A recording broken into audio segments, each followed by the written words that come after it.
ഞാൻ ഇന്ന് വന്നിരിക്കുന്നത് 2 മൂവിയുടെ റിവ്യൂ പറയാൻ വേണ്ടിയിട്ടാണ്. പൊന്മാൻ എന്ന മൂവിയും ഒരു ജാതി ജാതകം എന്ന മൂവിയായിരുന്നു ഞാൻ കണ്ടത്. രണ്ടും ശരിക്കും പറഞ്ഞു കഴിഞ്ഞാൽ ഒരു സ്പെസിഫിക് ഓഡിയൻസിനെ ഉദ്ദേശിച്ച് മാത്രമാണ് ആ മൂവീസ് ഇറങ്ങിയത്. നമുക്കെല്ലാം ആൾക്കാർക്ക് കാണാനും ആസ്വദിക്കാൻ പറ്റാവുന്ന മൂവിയില്ല. പക്ഷേ ആ ജേണറിന് പറ്റിയ രീതിയിൽ തന്നെയാണ് 2 മൂവിയും. നല്ല സാറ്റിസ്ഫൈഡ് ആണ് ആ ജേണേഴ്സിന്.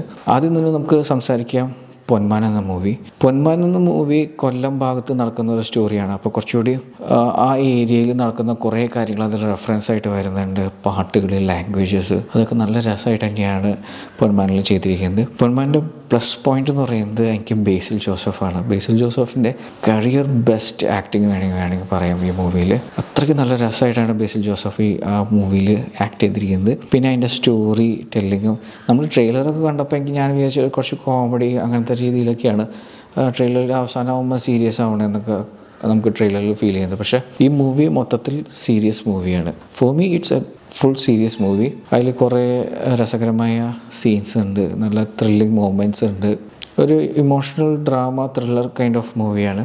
ഇതിൽ സജിൻ ഗോപി, ലിജോ മോള്, കുറേ നല്ല നല്ല ആക്ടേഴ്സ് ഇതിൽ അടിപൊളിയായിട്ടാണ് ചെയ്തിരിക്കുന്നത്. പിന്നെ ആ ലൊക്കേഷൻ്റെ യൂസേജ് അതൊക്കെ എല്ലാം നല്ല രസമായിട്ടാണ്. ക്യാമറമാൻ അതൊക്കെ നന്നായിട്ട് യൂട്ടിലൈസ് ചെയ്തിട്ടുണ്ട്.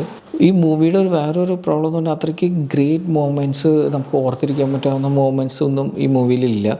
ഇപ്പോൾ നല്ല മൂവി, ചില മൂവികൾ നമ്മൾ മറന്നു പോകാൻ സാധ്യതയുണ്ടല്ലോ. കുറേ നാൾ കഴിയുമ്പോൾ നമ്മളത് മറന്നു പോകാൻ സാധ്യതയുള്ള ഒരു നല്ലൊരു മൂവി വേണമെങ്കിൽ പറയാം. ഞാൻ ഇതിനേക്കാൾ മുമ്പ് റെഫർ ചെയ്തേക്കുന്ന കുറച്ച് മൂവീസ് പോലെ തന്നെയാണ് ഇത്.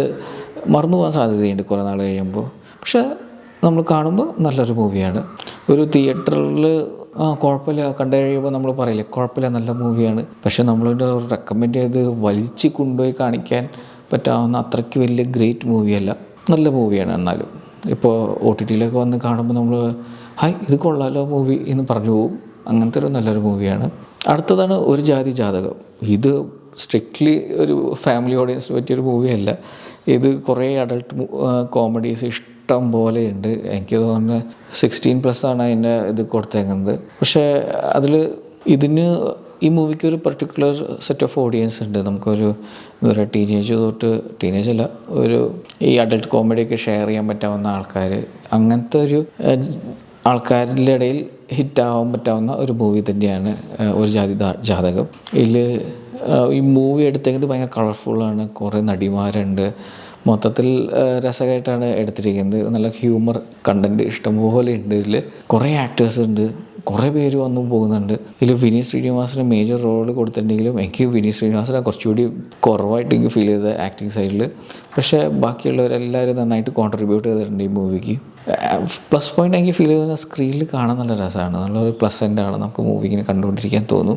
പിന്നെ ഇതിൻ്റെ കട്ട്സ് എന്ന് പറഞ്ഞു കഴിഞ്ഞാൽ നമ്മളൊരു റീൽസ് കണ്ടുകൊണ്ടിരിക്കുന്ന പോലെയാണ്. പടപെടാവുന്ന സീനുകൾ വന്നുകൊണ്ടിരിക്കുന്നത്. കുറേ ക്യാരക്ടർ സീൻ വന്ന് വേഗം പടം നീങ്ങി പോകണം. മൂവി നീങ്ങി തന്നെ അറിഞ്ഞില്ല. തിയേറ്ററിൽ ഞാൻ കണ്ടപ്പോൾ ഹൗസ്ഫുള്ളായിരുന്നു. നല്ല രസമായിട്ട് ആൾക്കാരെ എൻജോയ് ചെയ്യുന്നുണ്ടായിരുന്നു ഈ മൂവി കാണാൻ വന്നവരിൽ. പക്ഷേ ഈ പറഞ്ഞ പോലെ ഒരു ഫാമിലി ഓഡിയൻസിന് പറ്റിയൊരു മൂവിയല്ല. നിങ്ങൾ സൂക്ഷിച്ച് പോയി കണ്ടാൽ മതി ഈ മൂവി. പക്ഷേ ഇപ്പോൾ ഓഫീസിൽ നിന്നൊക്കെ എല്ലാവരും ഗ്യാങ് അടിച്ച് പോയി കാണുകയാണെങ്കിൽ നല്ല രസമായിരിക്കും മൂവി.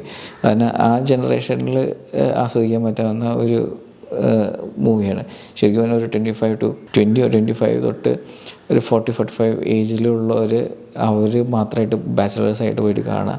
കുട്ടികളൊക്കെ കൊണ്ടുപോയി കഴിഞ്ഞാൽ ചിലപ്പോൾ നാണം കെടാൻ സാധ്യതയുണ്ട്. എന്നാലും കുഴപ്പമില്ലാതെ നല്ല രസമായിട്ട് ആസ്വദിക്കാൻ പറ്റാവുന്ന ഒരു മൂവി തന്നെയാണ് ഒരു ജാതി ജാതകം.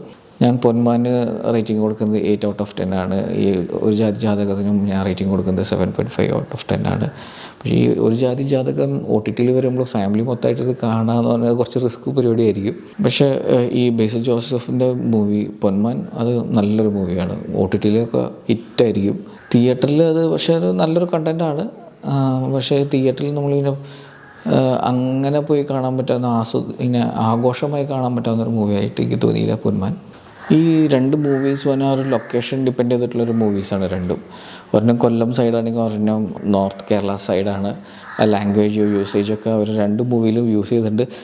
എനിക്കറിയില്ല ആ ലാംഗ്വേജ് യൂസേജ് അവർ കറക്റ്റ് പ്രോപ്പറായിട്ടാണോ യൂസ് ചെയ്തിരിക്കുന്നത്. പക്ഷേ ഞാൻ തൃശ്ശൂർ എറണാകുളമൊക്കെ കറങ്ങി ചെയ്യുന്നുണ്ട്.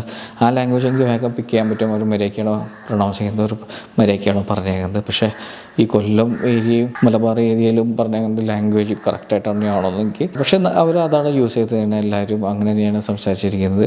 നമുക്ക് കേൾക്കാനും നല്ല രസമുണ്ടായിരുന്നു 2 മൂവിയിലും. അപ്പോൾ ഇതാണ് ഈ 2 മൂവീസിൻ്റെ റിവ്യൂ. നിങ്ങൾക്ക് എൻ്റെ റിവ്യൂ ഇഷ്ടമാണെങ്കിൽ ലൈക്ക് ചെയ്യണം, ഷെയർ ചെയ്യണം, സബ്സ്ക്രൈബ് ചെയ്യണം. നമുക്ക് ഇനി അടുത്ത മൂവി റിവ്യൂസിലും കണ്ടൻറ്റായിട്ട് കാണാം. അതുവരെ ബൈ.